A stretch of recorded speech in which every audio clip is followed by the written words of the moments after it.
What up, what up? This is the Athletic Hockey Show. It is the summer edition. I am Sean Gentille. As we roll along through this very, very brief offseason, Mac and Dulaz and I are going to continue checking in with NHL teams that need some work. We got 10 teams being profiled overall.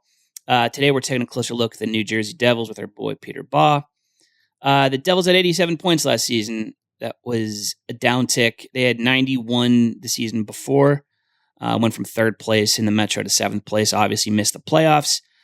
Second time in 3 seasons they did that under Tom Fitzgerald. Part of the reason he lost his job. The Fitzgerald era is over. The Sunny Mehta era has begun. And that's where we're going to start with Pete. Buddy, we can get into specifics in a bit, but what are your top line takeaways on the start of the, can we call this the metaverse? Has anybody come up with that yet? Is that I like that. We can run time? With that. Yeah. Thank you. Mandatory credit, Sean Gentille, anytime you use it moving forward. Yes, I will. In every story, I will cite you. Thank you. TM. Yeah. The Sunny Mehta era, it's interesting. Like, he's saying the right things. He's been charismatic. He's kind of doing the things that you have to do at this stage of your general manager's job, which is like winning the press conferences, making sure you sound like you have a good plan. And it feels like he does, and he's not going to rush into huge moves, but he isn't afraid to kind of leave his fingerprints on the team. So one of the things that interests me most with Mehta, that I'm sure we're going to talk about a little more as this podcast goes, is how he evaluates potential guys who have upside that hasn't been unlocked with other teams. Because if you saw Florida in recent seasons where he was in the front office, the Panthers did a really good job of kind of unlocking some guys, finding guys that maybe were overlooked to supplement the star players that they already had. And the Devils, when you look at them as a team, the top line talent, like the top of the level talent, like Jack Hughes is there. They've got Nico Hischier. Like, that's one of the best 1-2 center combos in the league. They've got some talented wings, including Jesper. They've got maybe not true number one elite defensemen, but they've got good defensemen. And it's kind of about figuring out the depth around them. And I think one of the biggest storylines that I'm watching in the Sunny Mehta era is he able to fill in that depth a little better than Tom Fitzgerald was able to? Yeah, that's been an early focal point for him. We'll talk about that particularly when it comes to the forwards, but we're going to start with the defense.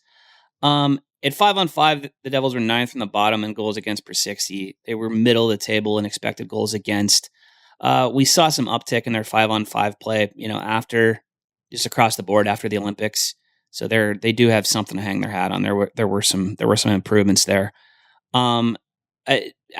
In our Etienne Morin and Declan Chisholm, that's those are not the top line items though. The big move of their offseason so far, at least in terms of players headed out, is Simon Nemec. He is a Calgary Flame. They traded him along with Maxim Chipolkov for 2 firsts, 2 seconds, and the aforementioned Morin. So, Pete, just big picture question. Why is Nemec not a long-term Devil? We saw him sign for a bunch of years in Calgary. They got that deal done relatively soon. That was not on the table for him in New Jersey, clearly. Why is he in Calgary here in July? So Sunny Mehta said that he viewed the package they got back from the Flames as too good to pass up. Obviously, it gives them some draft capital to potentially restock their prospect pool, or it gives them chips that they can trade this coming year to further kind of advance the roster that they have on paper. And I think Nemec is an interesting case of his draft pedigree is really high. He was drafted number 2 overall in 2022. He showed some offensive moments. Well, with the Devils, he scored an overtime winner in the playoffs. He represented Slovakia well at the Olympics a couple of times. So there were clearly things that you could like about him. Some of the underlying numbers, especially the defensive ones, were not great. My guess is that the Devils didn't feel comfortable giving him that money, and then they saw a return that looked really good and looked like enough that they could potentially further add to their team. Also, the defensive core was already have a lot of defensemen. Like that was a position of strength for them. They have one of their big prospects, Silyaev, is coming up. He was a top 10 pick a few years ago. They've got 6 NHL defensemen already under contract, as well as the guys like Chisholm, who you mentioned, and even Seamus Casey, who's been one of their bigger prospects. So it was a position of strength. Maybe some of the under the hood numbers didn't suggest Nemec was as good as his draft pedigree suggested he might become. And then they got a good package back in return and decided to pounce. Mm-hmm. And he did sign. I mean, he signed for 5 years and 7.25 annually with Calgary. He's 22. That walks him up to free agency. I would imagine that number. You know, we have to recalibrate. I think how we think of. Pete, I know you and I have talked about this, but just generally, we need to change the way we value players in general, and certainly young defensemen as the cap continues to raise. But it was funny, like if you look at RFA projections, but you look at Evolving Hockey or AFP or whatever, everyone came in a little low on Nemec. I don't know. I had a feeling that the number was going to be, you know, it wasn't going to start with a 6. I think that was, you know, where some of the projections lied. It seemed like it was going to come in a little bit higher. And my sense, you know, from the outside, and correct me if I'm wrong here, is that that's just a number that, especially for a defenseman through his 22 through 27 seasons, which are typically a little bit cheaper, or at least historically, you know, that's not a number that lined up all that well with their salary structure moving forward. I would imagine that was part of the reason that he was moved out, because they could see, you know, Mehta could see where the wind was blowing on that number. Yeah, and maybe you can run a bit of a hard bargain and get that number down a little bit and really kind of force the issue. But does that do more harm than good at the end of the day? Like now they move on from him. They have essentially the same decor and more cap flexibility and more picks. We got to talk about Luke Hughes. His developments it's always going to be tantamount, I suppose, to when we're talking about the Devils. What did you see from him last season? I think a lot of the stuff that we said about Nemec in a lot of ways could apply to Luke's on ice results as well. So where does he stand, and how does he, you know, factor into the long term picture in New Jersey? If you want to involve his brother in the discussion, or either brother in the answer, you know, go for it. But where are we on the Jack Hughes timeline here for them? On the Jack Hughes or Luke Hughes? The Luke. There's so many of them. The Luke Hughes. The Ellen Hughes timeline. We're just gonna go through the list. Yeah, I'm talking about Luke. Yes. So Luke, I think last year started off strange for him. He has this contract negotiation that they don't reach an agreement on his contract until late in camp, so he misses a lot of camp. He has some injury issues that he missed most of the playoff series the year before that kind of disrupted his summer to some degree. So I think this year Luke Hughes is going into the season in a better situation to succeed. He's going to have a full training camp. He's hopefully for the Devils, he's going to be healthy. And I think with him, it's the physical tools are all there. It's just about putting it all together.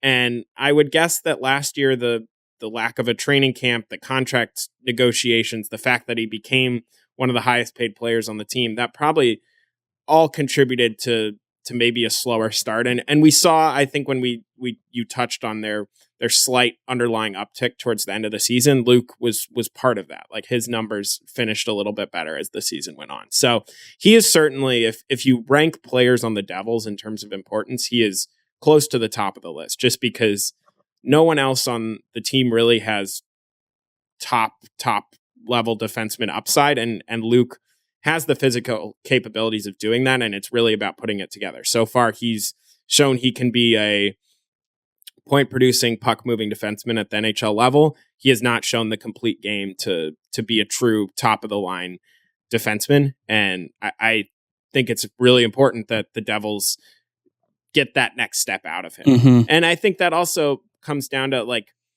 the Nemec thing. Like they've kind of routinely chosen Hughes over Nemec. Like Nemec is the one they traded. Hughes has gotten more NHL opportunity, more power play time. Hughes got paid. Hughes got the power play minutes. Hughes, is still in town, and Nemec is a Calgary Flame. Yeah, they've chosen him at every turn. Yeah, and you can say some of that is because of the family, and like it would probably be naive to think that that doesn't maybe play a little bit of a factor. But also, I think there are reasons for that of the talent they see, the perhaps some of the underlying stuff, and now it's kind of a big moment for Luke Hughes because kind of it's not like he's gonna have this season. It's not like he's gonna be missing all of training camp. There's a lot of I think he can have a more fluid start to the season potentially because of last year started off weird. And last year we touched on this a little bit before we got on the pod. Like last year was just a noisy year for the Devils in general. And I think Luke Hughes and Simon Nemec are parts of that. I mean, Luke, there's this drawn out contract negotiation that goes well into camp. He gets paid. There's kind of this, there's multiple defensemen who are kind of vying for power play opportunity between Luke Hughes and Dougie Hamilton. And I'm sure Nemec wanted some power play time. And I think that probably had some weird dynamics to begin with. Then you mix in the element of the team very publicly tried to trade for Quinn Hughes in the middle of the season, which would have meant, I mean, there are a number of players on the roster who, when those negotiations are happening, are probably like, am I playing my final games as a Devil? Am I going to be in this trade? What's going to happen? Are we going to get him? And so there was just a lot of noise around the team. And that's not even to get into Dougie Hamilton got healthy scratched at one point last year. We'll talk about him shortly. Yes. Yeah. Like it was a noisy year. And I think perhaps one of the biggest reasons for optimism for the Devils is that it won't be as noisy a year this year, or at the very least should not be. And if it is, there are very deep organizational concerns. Totally. So Pete, you mentioned the noisiness of the last season as it related to the Hugheses, Luke specifically, but you mentioned Dougie in there too. We saw Dougie Hamilton scratch at certain points down the stretch. What's next for him? What does the future hold for him in Jersey? What kind of vibes are you getting from him under the Mehta regime? Yeah, I believe it was just one highly publicized. It's just once, okay. Yeah, but it was a big. It was a big deal. If I remember right, it was a big to do about it. I think his agent put out a statement wondering if there were some ulterior motives to force him into accepting a trade. It was a messy situation, and Tom Fitzgerald was very adamant that this was just a lineup decision and what they thought was best. I think that Hamilton is perhaps someone who will benefit from a fresh start, just in terms of the people calling the shots from above. It seemed like he certainly did not have his normal standard of season last year, but is traditionally someone who analytics and underlying numbers tend to like. And Sunny Mehta, we know, is someone who comes from that world of things. So I wouldn't be surprised if there's a little more maybe comfort there to start the season, and the Devils certainly need that because they need Dougie Hamilton, much like they need Luke Hughes to take a step. They need Dougie Hamilton to take a step back to what he, if not all of what he once was, at least kind of closer to that level of really solid, can be a top pair defenseman level player. Well, the contract's a little bit more palatable now too. You know, he's 33. He's taken some steps back. He signed for $9 million. It's a decent sized number, but he's only got 2 more seasons left on it, right? So that mega deal that he signed to bring him to Jersey in the first place, or to lock him in there long term in the first place, like that looks a lot less onerous now than it maybe did a year or two ago. I think if you can get something approximating what Dougie Hamilton was a few years ago for the 2 remaining seasons, like that's a number you can live with. 100%, especially with now everyone makes $9 million. Yeah, right. Even bad players, obviously. All right, so we talked about the defense. Let's move on to the forwards. The main additions, obviously, are Evan Rodriguez and Jesper Boqvist, who came over in the Markstrom trade. But the biggest bit of business that they took care of was the Nico Hischier extension. He signed for 5 years, an 11.7 average annual value. I'm looking at the stuff that Sunny said at the when he spoke about the about the contract extension. It sounds like everybody feels good about having Nico Hischier, long-term under that number. This is Sunny talking. If he decided to just wait a year and become a free agent, could he have gotten potentially considerably more money? Very possibly. But from the get-go, it was obvious to me that wasn't even a thought for him. He wants nothing more than to win as a Devil. He takes his captaincy extremely seriously. He wears everything here so personally. Blah, blah, blah. So everyone feels good about having Hischier locked up long-term.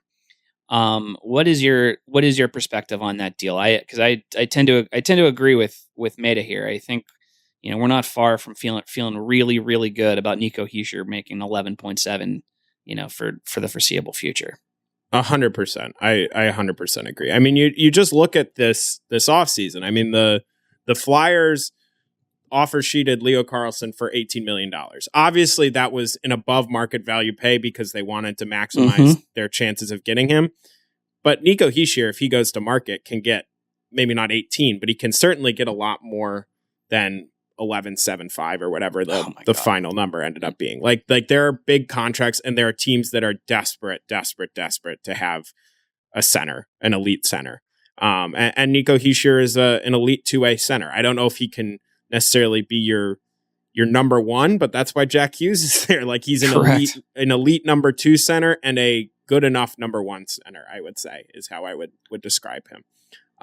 He led him in defensive rating last year, according to Dom. That's about where you would expect. I in terms of the stats in general, what's your vibe on his statistical season? Because it is, to some extent, it's what we've come to expect from him. He's in the 70-point range, adds a ton of value defensively. Does that line up the way he played last season, his production across the board? Does that line up with the overall vibe on him? Is there more to give when it comes to the full picture of 5-on-5 impacts? Yeah, I mean, he's had better scoring seasons. You look at last season, his shooting percentage was a bit lower than usual. Again, I think last year was a weird year all around for the Devils in a number of ways. I've said that a few times, but I think Hischier, there's probably a little bit more offensive upside, but one of the benefits of Nico Hischier is you kind of just know what you're getting. You know what level of player he is. Maybe the shooting percentage is a little lower and it's a 70-point year instead of an 80-point year, or a 67-point year instead of a 77-point year. He's going to give you good two-way play and he's going to give you around 30 goals. And that's an extremely valuable player. So I thought that was the point of business that Sunny Mehta needed to get done most going into the offseason, and he took care of it. The other thing, and it obviously didn't work out for them, was ultimately the Barrett Hayton offer sheet. Hayton sticks in Utah, obviously. Why was he a fit? Like what did he add to the mix that the Devils were looking for? Well, I asked Sunny that at his press conference, and he didn't want to get into he before the offer sheet was matched, and when it was in limbo, he's like, I'm just not going to comment on it. So I think, again, the Devils I think Sunny Mehta is looking for guys who he views as having upside. He used that multiple times, referring to multiple players in his press conference after free agency and after they signed Barrett Hayton. So I think even if he didn't use that word with him because he didn't want to comment on him, I think that's probably the way that you probably can look at that as the reason. So it seemed like a potential fit of a guy who's had a couple 40-point seasons, who's had a 20-goal season, who has the draft pedigree. I mean, he was drafted 5th overall. To think, maybe there's something more there, and we're going to make a strong push to try and get him. So it seemed like that was kind of the MO there. Even if he's just a 3C, even if he's just like a long-term middle 6 piece, he's a guy who, again, it didn't work, obviously, so that you have to have the asterisk next to that. But $4.7 million for Barrett Hayton, coming off we'll say a downturn offensively, but it still seems like he has more to give there. $4.75 million. If you look at him as, a 3C on a quality team, man, that's a number you take 100 times out of 100. And I do think to some degree the there was a little bit of undervaluing going on there. And I think Barrett Hayton in a lot of ways is like the exact kind of player we're talking about in terms of readjusting how we value players. Like 3 years ago or 5 years ago, if you said a guy with that profile was making $4.7 million a year, you'd say no thanks. But in the world we live in now, and given the player pool just generally of UFAs, trade candidates, whatever, even if he's just a decent 3C, 4.7 million, you take that every time. So I think that was, in Utah, it didn't sound, it sounded like they had their arms got twisted into matching it. It was like, well, like, what are we going to do if we don't, if we don't do this? And I think that speaks to, the kind of extra valuation that maybe a front office like New Jersey's, placed on a player like him versus Utah. So yeah, it was, it speaks to a solid process, even though the result wasn't necessarily what they were going for. Wanted to talk about Evan Rodriguez. He's a guy that Sunny Mehta is familiar with. Obviously, had him in Florida when he was an AGM there. Quality bottom sixer, quality third line player. I think that's in a lot of respects that's what New Jersey needs, right? And that's what they're seeking. And I think he fills that role to a pretty serious extent. No.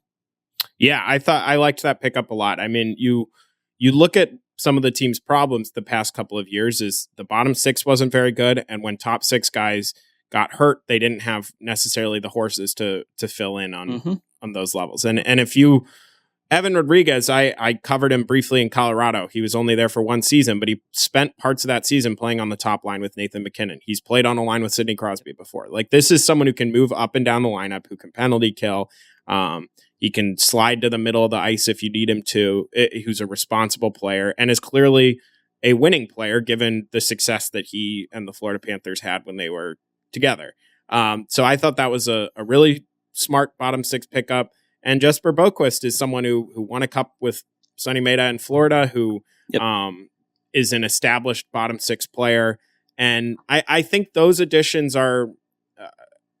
it will be very interesting to see how Sunny Mehta is able to build the bottom six. Because I think during Tom Fitzgerald's time, like, you can look at, he did a good job of getting, whether it was him or the regime before him, like, he did a good job getting the kind of top level elite players. It was the bottom of the roster that sometimes they struggled to get the most out of.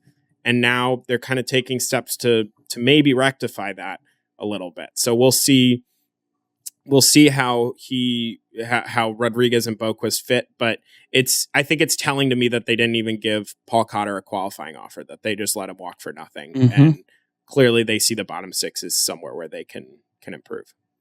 Yeah, and that's an area where certainly we saw, you mentioned this, but it bears repeating, that's an area where we saw Florida shine really during, I don't want to say that their peak is past, because God knows every team's afraid of them moving forward, but Florida showed an ability to identify players, maybe not like Evan Rodriguez because he was an established, solid NHL player who'd been on good teams, but guys who can contribute in a meaningful way down the lineup. And I think that Sunny Mehta had a lot to do with that, right? So if you're talking about a team that struggled to find value along the margins, like, there aren't a lot of guys running an NHL front office who have demonstrated that they're better at that than Mehta. So yeah, I think that's an interesting thing to watch. Who plays with Jack Hughes? Let's just put the question on the table. He skated more than 100 minutes with 7 separate forwards. Obviously, the most frequent line mates for him were Jesper Bratt and Connor Brown. Is that something we can expect moving forward? Is there a long-term plan with moving him, alongside anybody else? Well, he's played a lot with Bratt throughout his career. I think you could look at that as a potential pairing, and sometimes I feel like that's the way coaches go with wingers. Absolutely. You pick two guys. You have Hughes and Bratt play together, and then we'll figure out the third guy. Maybe Evan Rodriguez can slide up and play there sometimes. Maybe it's Connor Brown. And the Devils have some of these middle six guys that feel like they can either play a bigger role on a third line or more of a complementary role on a top line. You have guys, the Connor Brown falls into that role for me. Dawson Mercer falls into that role for me. Evan Rodriguez falls into that role for me. So I think Hughes, The big thing is, honestly, with Jack Hughes is just him staying on the ice, which last year's injury was very different than the ones before. It wasn't some on-ice shoulder issues or anything. It was a freak accident with a glass or whatever ended up happening in that Chicago restaurant. So who among us? The big thing for Hughes for me is just that if he's on the ice, I think he'll be successful with who they put him with. It's just making sure he stays there. All right, so we got forwards and defense knocked out. We do need to talk about the Devils' goaltending. We saw a pretty big move made there. They send Jacob Markstrom to Florida. They bring back Evan Rodriguez and Jesper Boqvist, like we said. So the Markstrom era ends, pretty inauspiciously. As they were making that shuffle, this is on July 2nd. Mehta's talking about Nico Daws. It sounds like certainly he's ready to start a season with a Nico Daws, Jake Allen combo. This is Mehta speaking. He said, Nico Daws has been a pretty big prospect for us for years now. Kind of really hasn't had the path to sort of develop. And for me, we're excited about the potential opportunity in front of him. Obviously, having said that, we'd consider anything and everything as time goes on. We'll see. But for now, I would answer that by just saying I'm really, really excited to see what Jake and Daws could bring. Is that the vibe you're getting as well? Like, is that what's going to happen for them at the start of the season when it's October? Are we looking at a Nico Daws, Jake Allen, timeshare?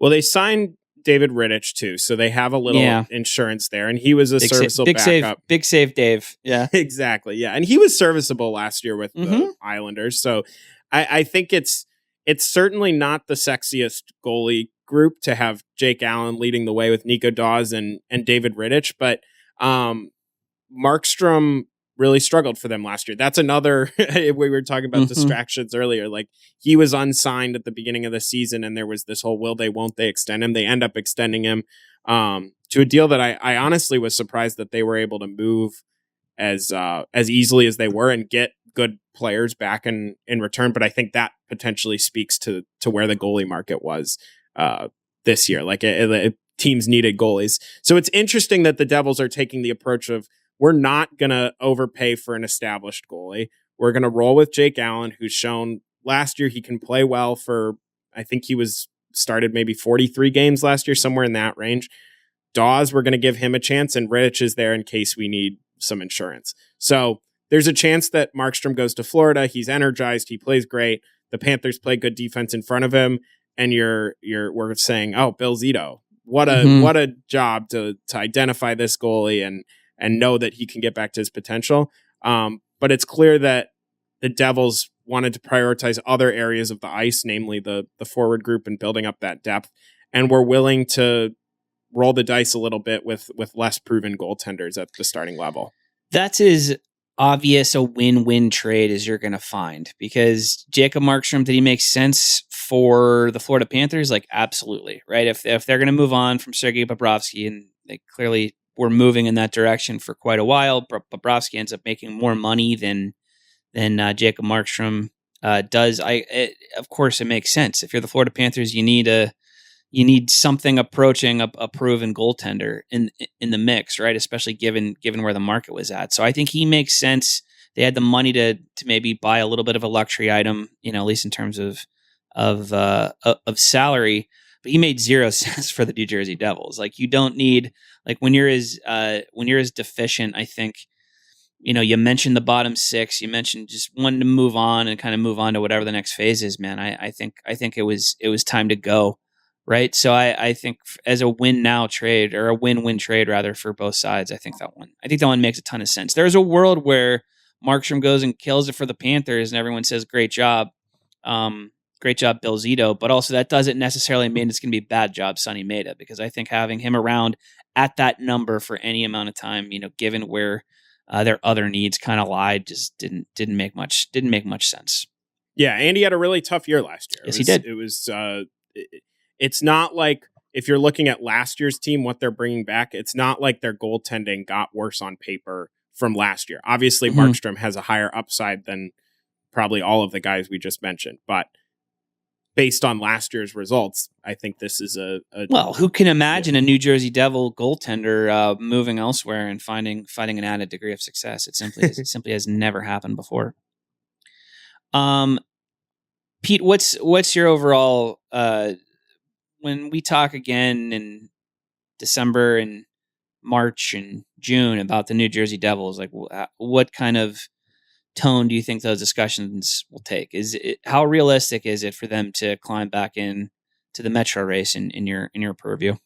To me, it's very realistic. Mm-hmm. You look at this division. There's the Carolina Hurricanes, who, I mean, I think even if half their lineup got injured, would still find a way to have 106 points in the standings next year. That team knows how to happen last year, basically. Right? Seriously, that team knows how to crank out wins in the regular season, especially, and now we know in the playoffs too.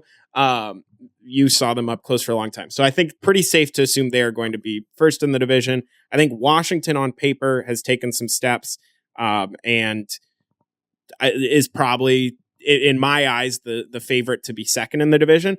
After that, though, I look at all of these teams and I don't see I don't think you can definitively say any of the other teams are better on paper than the Devils. And Totally you probably can't definitively say a lot of them are worse than the Devils on paper. Like, there's just going to be this group of teams where it comes down to which players stay healthy, which teams kind of hit some of the transactions on the margins, and then which players have internal developments. Like Porter Martone could have an amazing year next year, and suddenly the Flyers are way better than we expect. But I think you saw, I don't want to call the Flyers and Penguins making the playoffs last year fluky, but it was certainly not the teams you can call it that. I think that's fair. Yeah, it wasn't the teams people were expecting necessarily. So to me, that third Metro spot is pretty up for grabs. I would expect the Atlantic is going to have 5 of the playoff spots next year.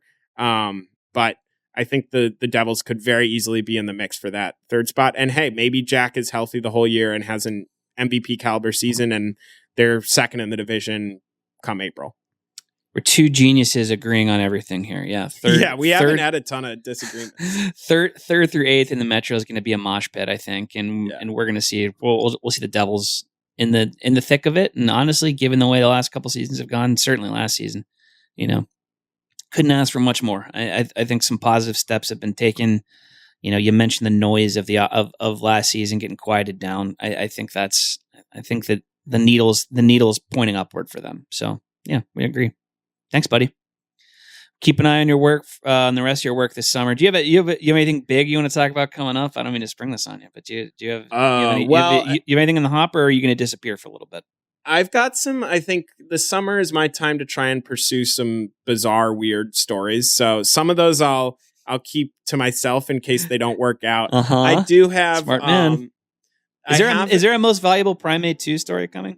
Come on. No, I think our bosses were okay with just one most valuable primate story. That's the classic one for them, one for me stories, man. I'm very familiar. Exactly. I will have at some point. The last 2 summers, I've done Hockey Hall of Fame tiers where I've tiered active players into their. Always love reading that. Yes, and people will be very mad at me. I got Max Boltman on board this year, so he will share some of the fan outrage for when we put your favorite player in tier 3 instead of tier 2, or if you're mad that someone is a tier 2 high. So that'll come out at some point in the summer too, and then I'll have hopefully a steady stream of stories mixed in with a few weeks off to charge up for next season. Very nice. You and Max can share the weight when it comes to outrage commenters. Exactly. That's the way it goes. Thank you, buddy. And thank you to producer Jeff, of course. And thanks to you fine folks for watching and listening to this episode of the Athletic Hockey Show. We'll see you next time. Thanks for watching. Make sure to like and subscribe and ring the bell to stay informed and catch new episodes every Monday, Wednesday, Thursday, and Friday. And in the meantime, you can join our Discord community. We'll see you there.